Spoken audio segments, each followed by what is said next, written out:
Bienvenidos a un nuevo vídeo del curso de Física y Química cuarto de la ESO del método Ingenium. En este vídeo vamos a resolver un examen pro de los tres temas del primer bloque de la parte de física. El nivel de este examen será similar al examen global que tendréis en vuestro instituto. Así que vamos a ponernos manos a la obra y a comenzar con el 10º examen del videocurso, temas 1, 2 y 3, el movimiento, las fuerzas y la fuerza gravitatoria. En el primer ejercicio nos cuentan que la NASA quiere lanzar un satélite geoestacionario de 250 kilos al espacio con el objetivo de que orbite a una altura de 36.000 kilómetros. Nos preguntan por la velocidad necesaria para el satélite, por la aceleración centrípeta de este y en el último apartado por la fuerza que mantiene en órbita al satélite. También tenemos como datos del problema la masa de la Tierra, la constante de gravitación universal y el radio de la Tierra. Arrancamos con un dibujo de la Tierra y el satélite orbitando a una altura h de la superficie de esta. También representaremos el vector velocidad del satélite y la fuerza gravitatoria que la Tierra ejerce sobre el satélite.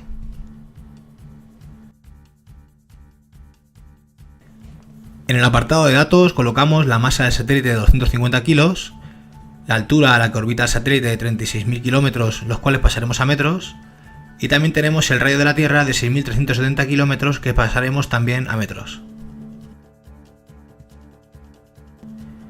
Recuadramos la velocidad del satélite, ya que es una de nuestras incógnitas, y apuntamos la masa de la Tierra y la constante de gravitación universal.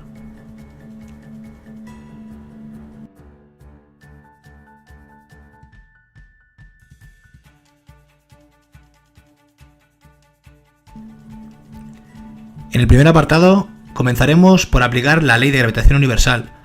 Comenzamos con su expresión con vectores, donde la fuerza gravitatoria tiene sentido contrario al vector radial U sub r. Y es por esto que tenemos el signo negativo. Pasamos la expresión vectorial a módulos, eliminando el vector U sub r y quitando el signo, ya que solo nos interesa el módulo de la fuerza. Esta será nuestra ecuación 1. Ahora aplicamos la segunda ley de Newton en la dirección del movimiento para relacionar la fuerza gravitatoria con la velocidad del satélite.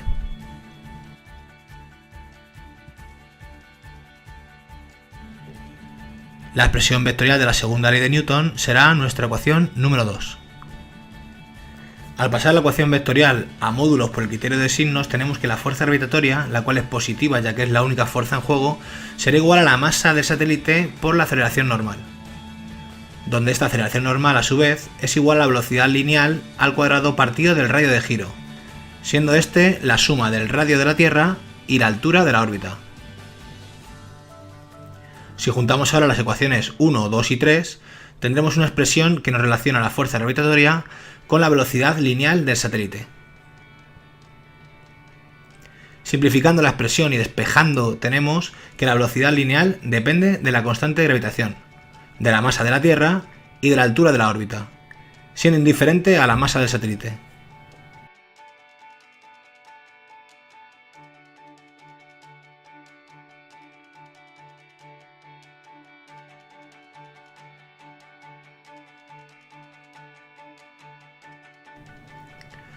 Sustituyendo todos los datos en la expresión y operando, obtenemos una velocidad de 3068,2 metros por segundo.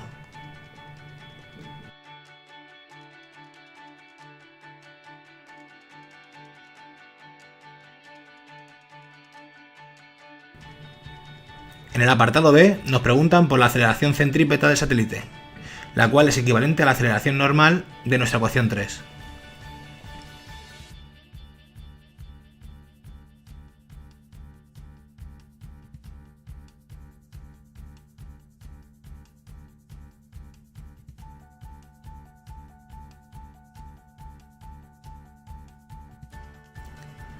Sustituyendo los datos y operando, conseguimos el valor de 0,22 metros por segundo al cuadrado.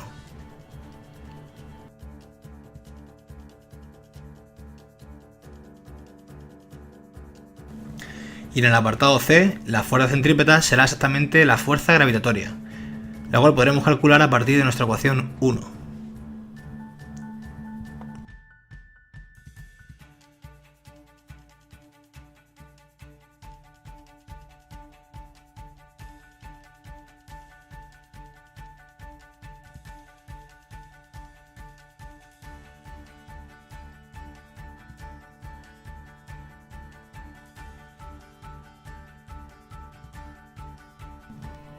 Sustituyendo todos los datos en las unidades correspondientes y operando, obtenemos una fuerza de 55,69 newtons.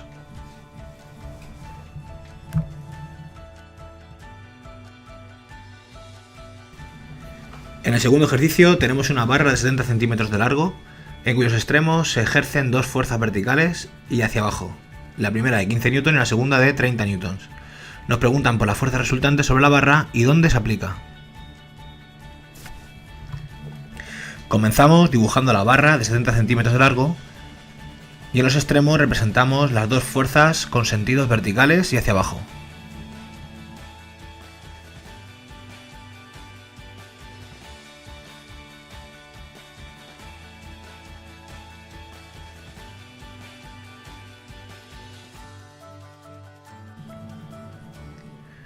Para representar la fuerza resultante sobre la barra tendremos que intercambiar virtualmente las fuerzas en los dos extremos y cambiar el sentido de una de ellas. Después uniremos las dos puntas de los vectores virtuales creados mediante una línea y en el punto de intersección entre la línea y la barra será el punto donde se manifiesta la fuerza resultante.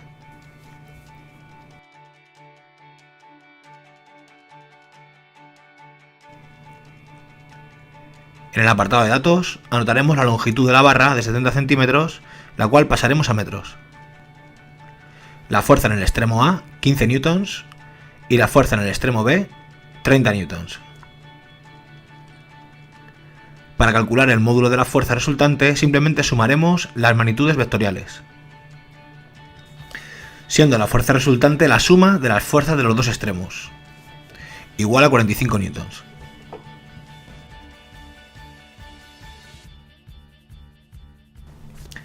Para calcular el punto en el que se aplica la fuerza resultante sobre la barra, utilizaremos la expresión que relaciona el producto de la fuerza en un extremo por su distancia al punto de aplicación con el producto de la fuerza del otro extremo por su distancia al punto de aplicación de la fuerza resultante.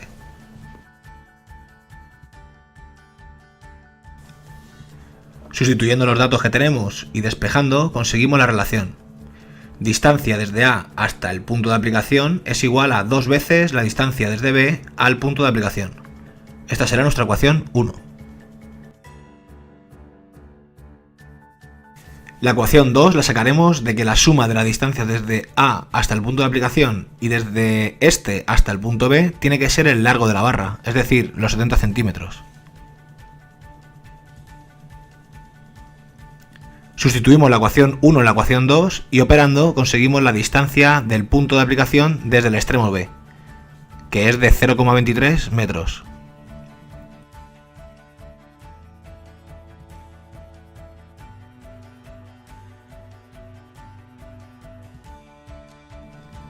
Finalmente, sustituyendo la ecuación 1, conseguimos el valor de la distancia desde el punto de aplicación al extremo A, de 0,46 metros. Vamos con el tercer ejercicio del examen, donde nos dicen que la duración de un viaje en tío vivo es de 3 minutos. Sabiendo que el tío vivo en cuestión gira a una velocidad de 5 revoluciones por minuto, nos preguntan por las vueltas que dará este en cada viaje y la distancia recorrida por un niño que se encuentra a 6 metros del eje de giro. En el segundo apartado nos piden el ángulo desplazado por el tío vivo después de cada viaje. Comenzamos con el apartado de datos, donde pasaremos los 3 minutos a segundos, multiplicando por la relación 60 segundos 1 minuto y consiguiendo 180 segundos.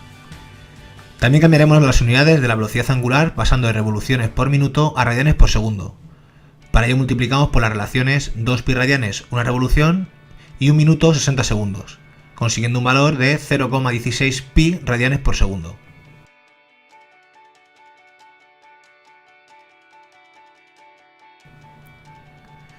Vamos a hacer un pequeño esquema del tío vivo reflejando el radio, la velocidad lineal y la velocidad angular. Para calcular las vueltas dadas en 3 minutos, primero deberemos saber el tiempo que se tarda en dar una vuelta, que es el periodo. Utilizamos la expresión de velocidad angular igual a 2pi partido del periodo. Despejamos y sustituimos la velocidad angular en radianes por segundo. Calculando conseguimos un periodo de 12,5 segundos. Para Para el apartado A pasaremos los 3 minutos del viaje o 180 segundos a vueltas multiplicando por la relación una vuelta 12,5 segundos, consiguiendo un total de 14,4 vueltas. Ahora pasaremos a calcular la velocidad lineal del niño a 6 metros del centro del tío vivo. Debemos utilizar una de las expresiones que relacionan las magnitudes lineales con las magnitudes angulares. Velocidad es igual a velocidad angular por el radio de giro. Sustituimos los valores y operamos, consiguiendo un valor de 0,96 pi metros por segundo. Para ver el espacio recorrido por el niño utilizaremos la expresión espacio es igual a velocidad lineal por tiempo, que sustituyendo y operando dará 542,8 metros. En el apartado B nos preguntan por el ángulo girado, por lo que deberemos utilizar la expresión espacio recorrido es igual al ángulo girado por el radio de giro. Despejamos el ángulo y sustituimos los valores calculados anteriormente, consiguiendo un valor de 90,4 radianes. Pasando los radianes a vueltas obtendremos de nuevo las 14,4 vueltas, y como lo que queremos es ver el ángulo desplazado, solo utilizaremos la vuelta no completa, es decir, las 0,4 vueltas. Ahora pasaremos las 0,4 vueltas a grados multiplicando por las relaciones 2 pi radianes una vuelta y por 360 grados 2 pi radianes, consiguiendo un ángulo final desplazado de 144 grados.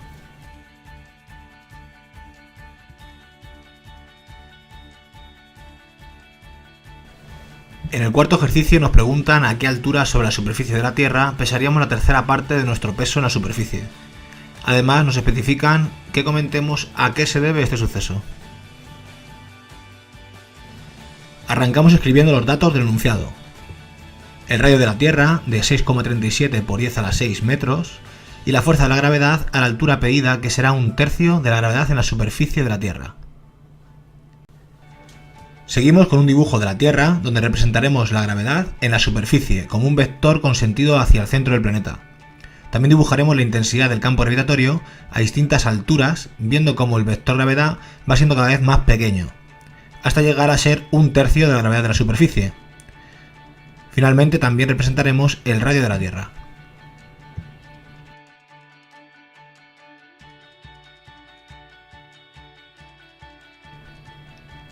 Para el primer apartado aplicaremos la segunda ley de Newton en la dirección vertical o eje Y.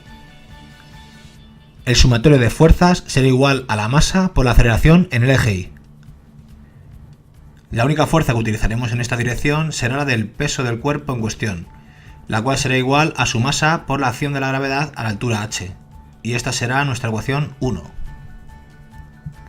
Después aplicaremos la ley de gravitación universal en la dirección vertical, teniendo que a la altura h la fuerza gravitatoria será igual a menos la constante de gravitación universal por la masa de la Tierra por la masa del cuerpo y por el vector director u sub r, todo ello dividido por la distancia desde el centro de la Tierra hasta la altura h al cuadrado.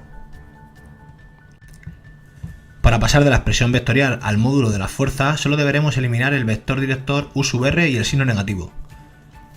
Esta será nuestra segunda ecuación. Como el peso del cuerpo a la altura h es exactamente la fuerza gravitatoria ejercida por la Tierra sobre el cuerpo, tendremos que igualar la fuerza gravitatoria al peso.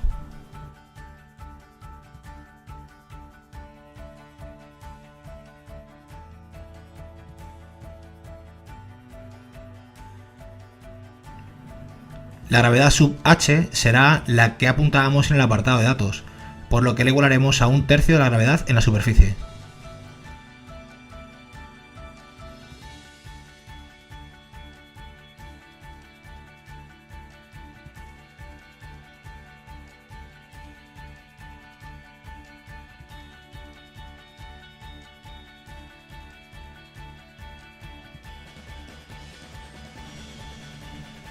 Ahora sustituimos esta expresión en la ecuación. Simplificamos todos los factores repetidos en los dos miembros.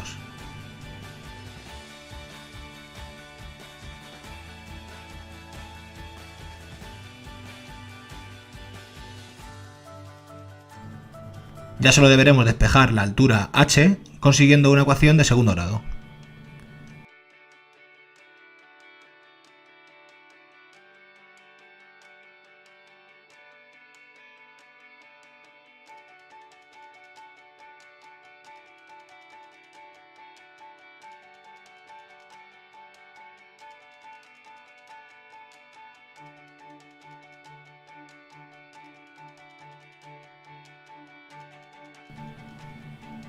Al resolver la ecuación conseguiremos dos valores para nuestra altura. Solo tendremos en cuenta el valor positivo, ya que el negativo no tiene sentido a nivel físico.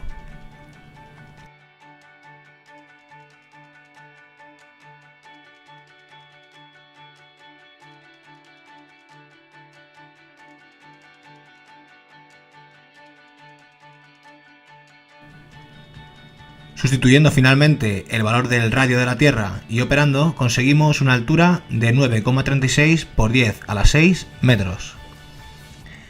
En el último ejercicio del examen tenemos un paquete de 3,2 kilos, el cual desciende por una rampa inclinada. Si sabemos que la fuerza normal que actúa sobre el paquete es de 28,8 newtons, nos piden su aceleración en el caso de que el coeficiente de rozamiento sea 0,3 y para el caso del que no haya rozamiento. En el segundo apartado nos preguntan por la longitud de la rampa en cada uno de los casos, si el paquete tarda 2 segundos en recorrerla. Para comenzar con el ejercicio 5 haremos un dibujo del plano inclinado posicionando en la parte superior el paquete y representando los nuevos ejes X e Y paralelo y perpendicular al suelo del plano respectivamente. Representaremos el peso como un vector vertical y hacia abajo, y sus proyecciones en los nuevos ejes, peso tangencial en el eje X y peso normal en el eje Y. Compensando al peso normal, en el mismo eje y en sentido contrario tenemos la fuerza normal. Y finalmente representamos la fuerza de rozamiento siempre sentido contrario al avance del cuerpo. Pasamos a la zona de datos, donde tenemos el valor de la fuerza normal de 28,8 newtons y la masa del paquete de 3,2 kilos. En el apartado A, además, nos advierten que tenemos un coeficiente de rozamiento de 0,3. Comenzamos aplicando la segunda ley de Newton en la dirección del movimiento. El sumatorio de fuerzas en el eje X es igual a la masa del paquete por la aceleración de este. Las fuerzas representadas en este eje son el peso tangencial, el cual será el responsable del movimiento y por tanto pondremos como positivo al pasar a módulos, y la fuerza de rozamiento, que será negativa. Ya tenemos la primera de nuestras ecuaciones.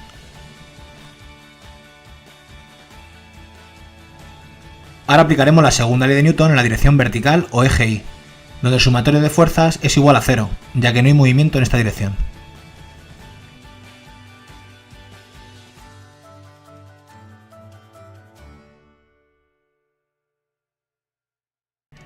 De esta condición tendremos que el peso normal será igual a la fuerza normal, la cual es conocida. El siguiente paso será obtener el valor de la fuerza de rozamiento con la expresión fuerza de rozamiento igual a mu por la normal, que en este caso será el peso normal, y esta es nuestra segunda ecuación. Finalmente buscaremos el valor del peso tangencial y para ello aplicamos el teorema de Pitágoras en el triángulo formado por los vectores peso, peso normal y peso tangencial.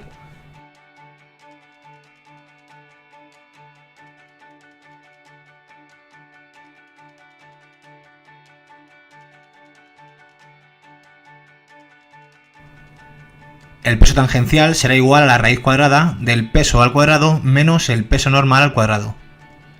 Y esta es la ecuación 3.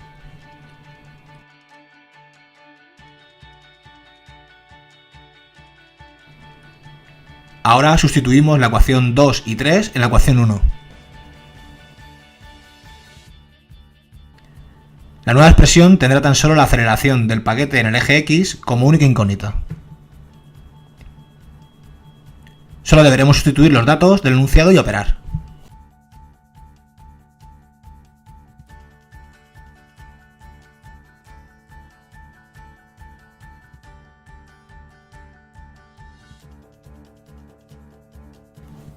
Consiguiendo un valor de 1,17 metros partido por segundo al cuadrado.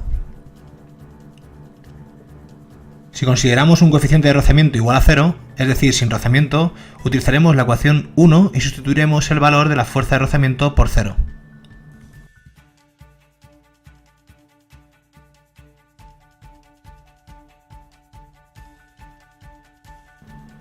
Tenemos que el peso tangencial es igual a la masa del paquete por su aceleración.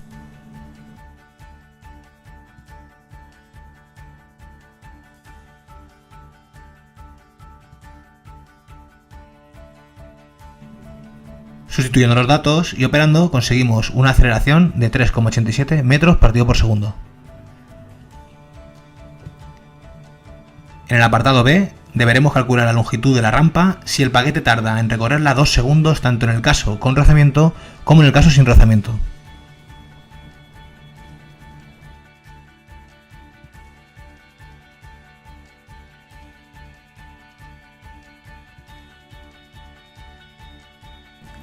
Ambos casos son movimientos rectilíneos uniformemente acelerados.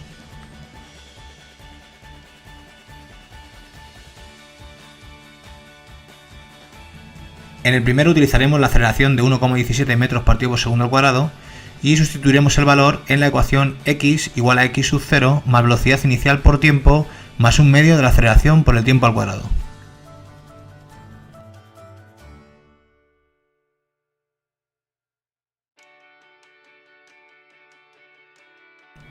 Operamos y conseguimos un valor de 2,34 metros.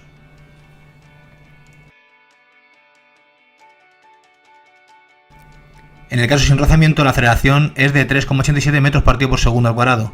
Haremos lo mismo que en el caso anterior.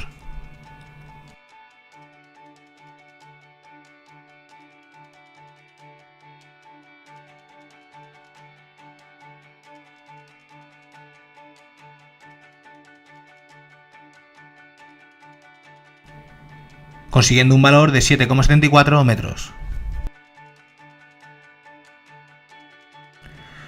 Bueno amigos, pues hemos acabado con el 10º examen del curso de Física y Química de cuarto de la ESO, donde hemos profundizado en los conocimientos de los temas 1, el movimiento, 2, las fuerzas y 3, la fuerza gravitatoria.